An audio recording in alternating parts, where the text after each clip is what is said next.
All right, so for today's topic, we are going to be talking about key components of a story. Does someone know what key components are, or what's another way that we can say key components?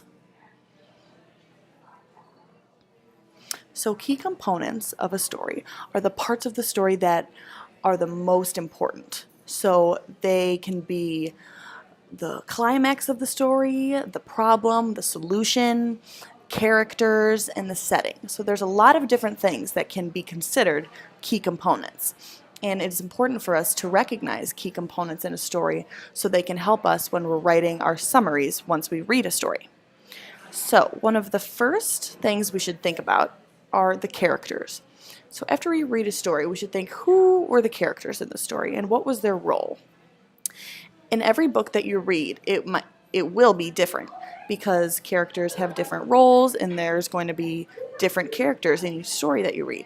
So it's important that we take the characters from the story that we read and we think about why they're in the story and what kind of role they played in the story.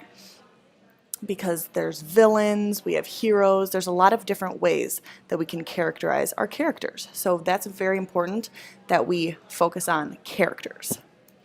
The next thing we should focus on is the setting of our story. So the setting talks about where did the story take place, and some things that you can think about when you think of setting are the time period and the place.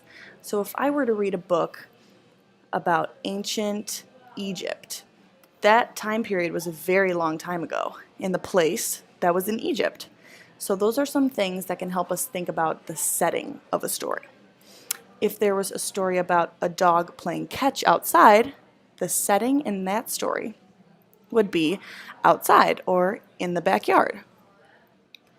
The next thing that we should think about is one of the biggest things. In our story, what was the problem? So was there a problem in the story? What happened? And what kind of situation did the characters run into? Problems can be very different in each story that you read.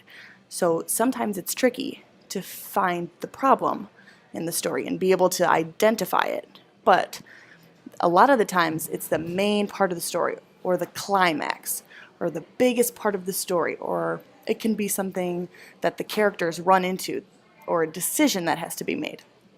There's a lot of different ways that we can see problems in the stories that we read. And once we can point out the problem in the story, the next thing we're going to look at is the solution. So how the solution asks us, how did the characters solve the problem that they had to face? And what was the solution to the problem? So it's important that we're able to think about what steps did the characters take in order to fix the problem or to solve it so that everything was okay in the end. For example, if there was a book about a dog and the dog was barking and wanted to go outside, the owner would solve this problem by opening the door and playing with the dog outside.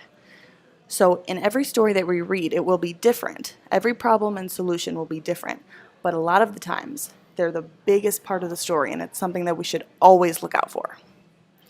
The next is, after we read the story, what is the main idea?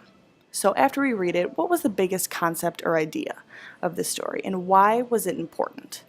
So when we think about main idea, we should think about what was the biggest thing that happened in this story, and what do you think the author wants us to know after reading this story? And that's a really important part when we're writing our summaries after reading a story. And lastly, we are going to think about conclusion. So how did the story end?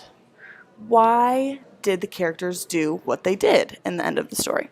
There's a lot of different ways that we can conclude our story and relate it back to our summary. So it's important that we can identify how the conclusion, what happened at the end of the story, and then we can write about that in our summary.